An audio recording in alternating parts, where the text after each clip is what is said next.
welcome back. This is Admiral Looks Good and Red Keith, and we're doing another Men on Trek supplemental where a guest will give us some feedback on a previous episode.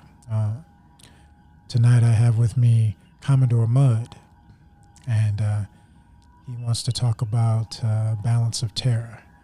So how are you tonight, Commodore? I'm doing very well, thank you. Great. So, Balance of Terror. Balance of Terror. Great up. And Mark Lenard is great as the Romulan captain. It's a very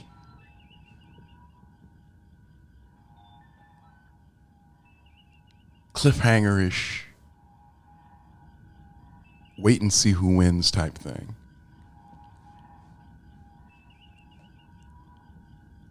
And it shows off more probably Kirk's actual captaincy skills than a lot of the other eps do. You know, he really knows how to handle his ship. It had some very interesting parallels to the Cold War. Good guys, bad guys, but they didn't try to preach at you about it. And I like that. But it was still the Americans versus the Russians. I mean, they just kind of put it in there and let you see it. Pretty much. Like I said, I like the tension of the episode. Who was going to win? Because both of the captains were very capable. The Enterprise had speed, but the Romulans had the weapon. There were things about that I never could quite wrap my head around. Like what? The Enterprise being so much faster, why were they following? Why didn't they blow past them and catch them coming toward them? Get in front of them. And I assume the writers had their reasons for not doing so, but an advantage like that, you use it. I think the supposition was that with the cloaking device, they couldn't necessarily do that. They had to detect them and kind of pinpoint their location, maybe. Well, they pinpointed the location enough to know what course they were on and if they stopped or turned. But again, I guess if you did that, it'd be a very short episode. I don't know. Yeah, that's true. That phaser spread would have happened a lot earlier. True. I like listening to you guys talk about it. There was a lot of agreement on the captains. There was a little bit the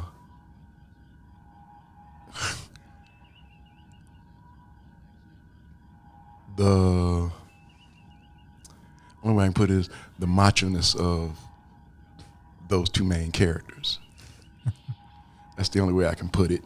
But like most other Star Trek episodes, it didn't come off as over the top or preachy.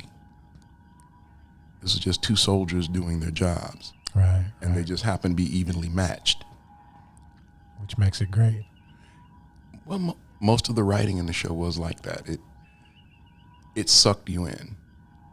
And you guys talking about the Romulan captain, they gave him enough substance so that you could empathize with him as well as Kirk. Absolutely.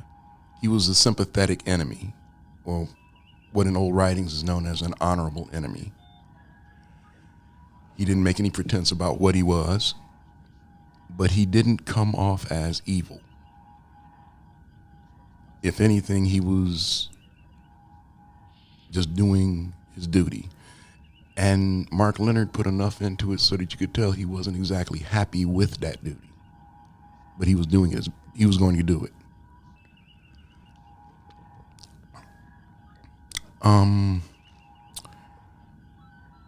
The segments where you guys talked about Styles. Yeah, Styles. Yeah, Styles had issues. Styles had lots of issues. But the Romulan subordinate had his own issues too. He's trying to climb the ladder. Yes, Theseus? Theseus? Theseus, yes. he was trying to climb the ladder, and he'd do it over the captain's body if he had to. Yeah. With the captain, again, it's one of the things that made that character sympathetic.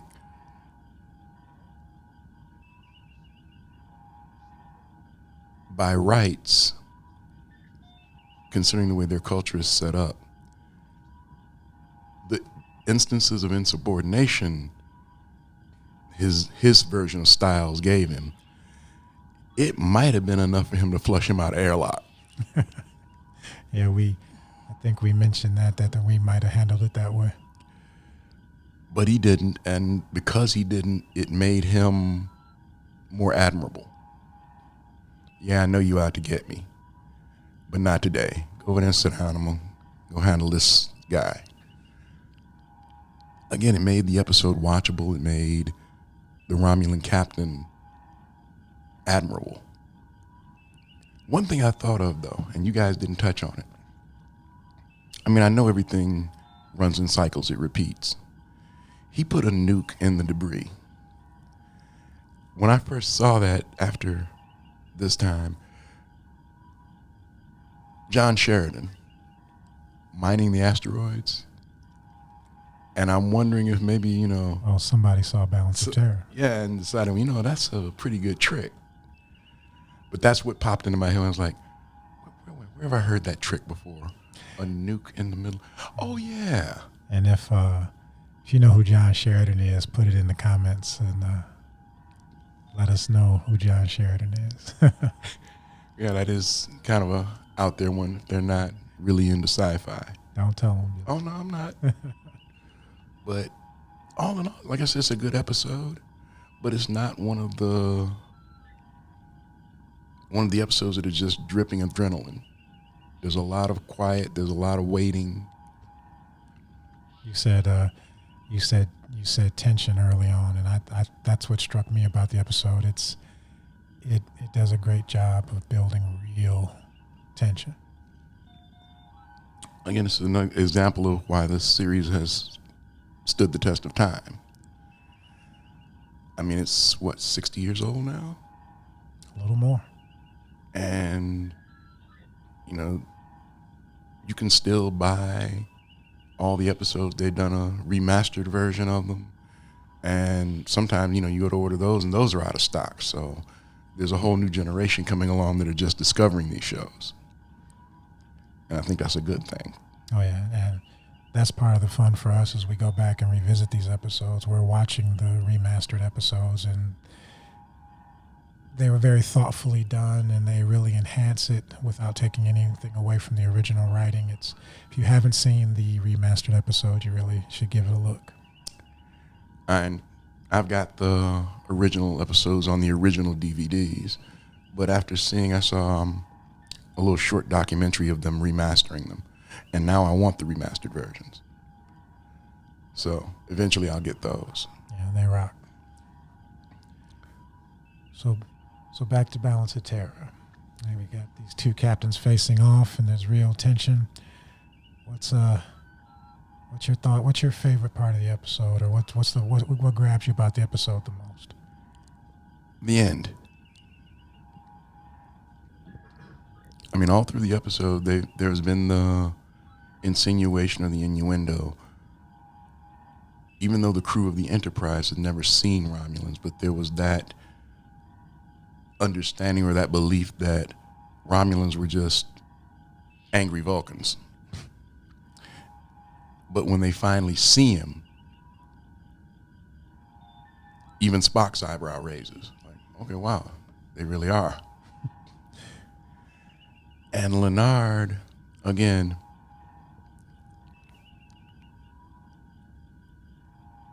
shows his acting chops. He comes off very believable when he tells Kirk, in another reality, I would have called you friend. He's like, we're two of a kind. And you believe him. But he's tied to his duty. So he does what he has to do. Now, the whole episode, I think that grabbed me more than anything else. Because it was kind of like, you sure y'all can't like drop a transporter beam on him or something?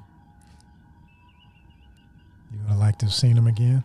Yeah, well, of course we end up seeing Mark Lenard again. The Romulan commander. Yeah. I mean, he plays Sarek, and somebody told me he's played a couple other things in it. I just remember him as Sarek. He actually, he's actually, I think, the only actor who's played all the major races. He's been a Klingon, he's been a Vulcan. Yeah, I remember you guys mentioning that in the cast. Yeah. But I ran through my memory, and I don't, unless the makeup was just that heavy, I just didn't recognize him. Yeah. Sometimes, in some cases, yeah. But yeah, that probably got me more than anything else, because in a way it's kind of like, that's kind of a waste. Not only everything he knows about the Romulan Empire, but just of the man himself. Decius, Decius, here, push this button. I gotta go wash my hands. I'll be back in a minute. Push the button. I don't care if it goes while I'm, beam him out and beam him onto the Enterprise and let Decius light himself up. But of course, that's not the way it worked. It wouldn't have been as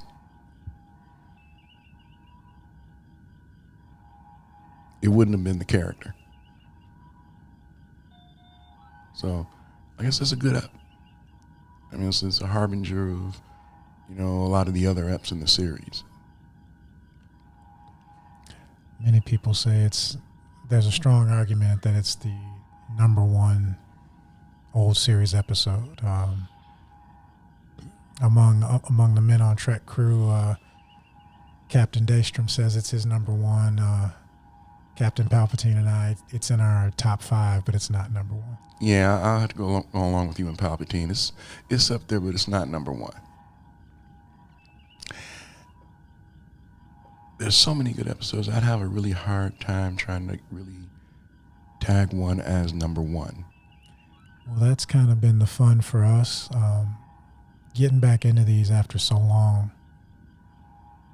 For me personally, I didn't even realize how long it had been since I'd sat down and really watched them. But kind of, you're a kid and there's a reason you like something, and now you're an adult and you look at the same thing and you get something else out of it. I'm waiting to see if my pecking order changes from what I thought it would. Like, how did you, when you saw it when you were a kid, you remember how you reacted to it versus now? Yeah, when I saw it when I was young, truthfully, it kind of bored me. I wanted to see more stuff blow up. I wanted to see phasers and yada yada. And this is more psychological than anything else. And I think when I saw it when I was young, it was just kind of like, okay, do something, shoot something, blow something up. The impetus of the episode was just lost on me. It wasn't until I got probably in my 20s that I looked at it with new eyes. And it's like, okay, I get it now. Some of the episodes resonated even then, but they weren't so cerebral. They were a lot more, on the surface, blatant. But this is the one you had to stop and think about this one to get it. And, a 10, 12-year-old thinking is not our strong suit. It's funny for me so far. I say so far. My top 5 is just like what you're talking about. The numbers driven by I'm a kid and it's the episodes with the most fighting. Phasers are going off and there's a lot going on. Although I think the suspense of Balance of Terror gripped me even as a kid. I think I liked it even then. But yeah, it's interesting. Different perspective. Perspective. But now some of them, again, going through it and looking at these episodes, I dug them out and I'm going through them and I found there's a lot of them that I had forgotten about that now I'm going to have to go back and watch.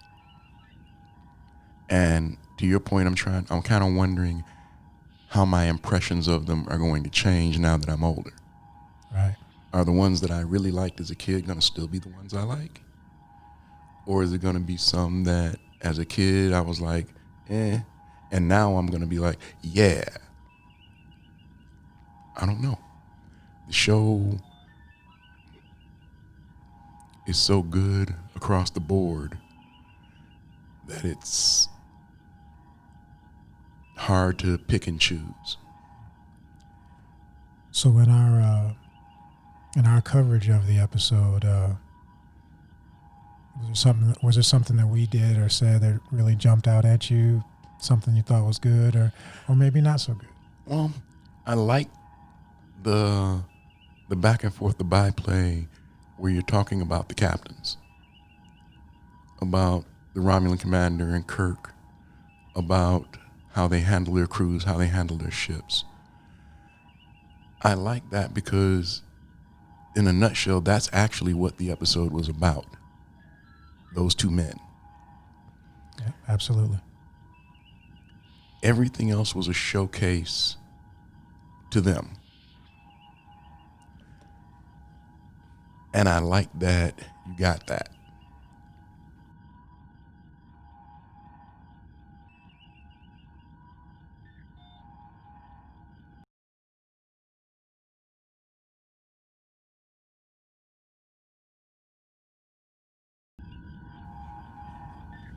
Yeah, I won't go into Captain Daystrom's little tirade.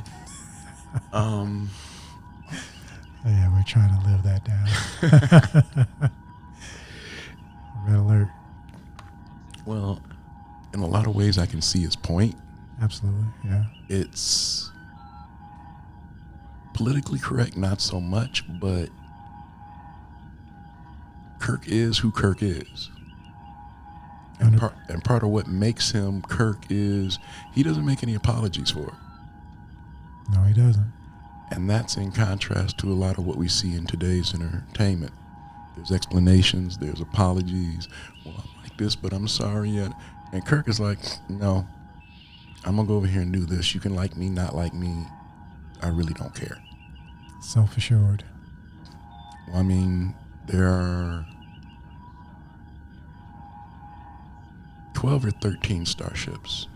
There were 13 originally.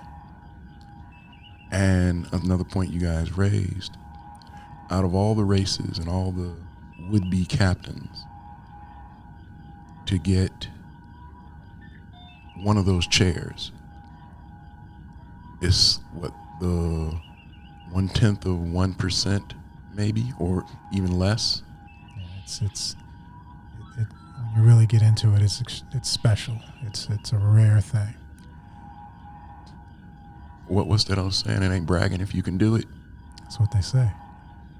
He's the captain of a starship. What can you tell him? Not much. So I think he's entitled to a little egotism. Some of the other stuff he gets into, I'm sure we'll get to that at some point in the future. Definitely. But all in all, I like the cast and I like the show. That episode's really good. Like I said, I appreciate it now more that I'm older. And listening to y'all go back and forth about it was certainly entertaining. And I kind of find myself looking forward to it. Listening to you guys go back and forth. It's a bunch of guys sitting in a basement arguing over a sci-fi episode, okay? I'm sorry, but it don't get too much nerdier than that. Wow. Come on now. The trek might be a nostalgia trip. But, But is it really nostalgia? Because most of the stuff they address is still relevant today. Very relevant. And they put it out there in your face without the smoke and the mirrors and just say, okay, here it is. Make up your mind.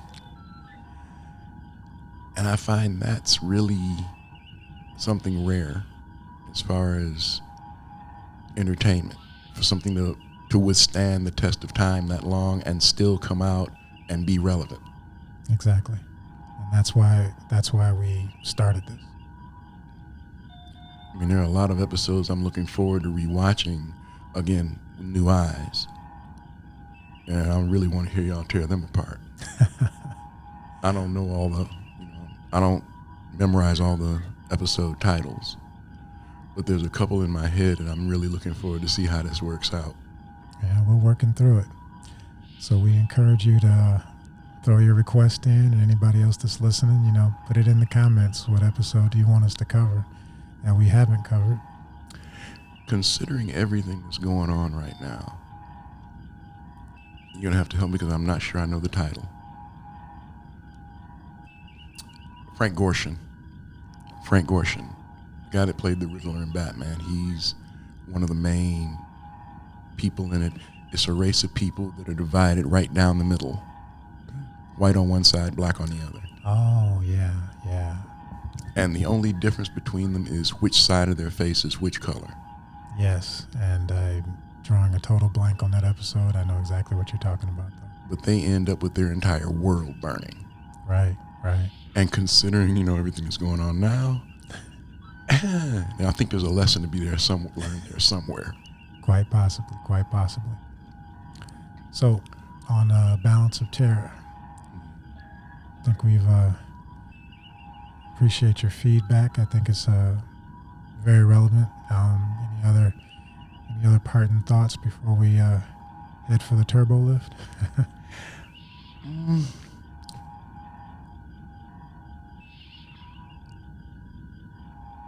I think the final lesson I got out of it, like I've gotten out of a lot of the episodes, is a lot of the things we do that we think are so important that in the end don't really matter.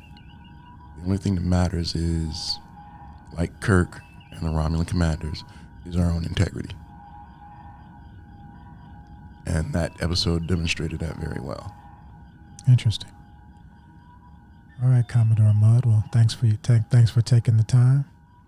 This has been another Men on Trek Supplemental, and we are out of here.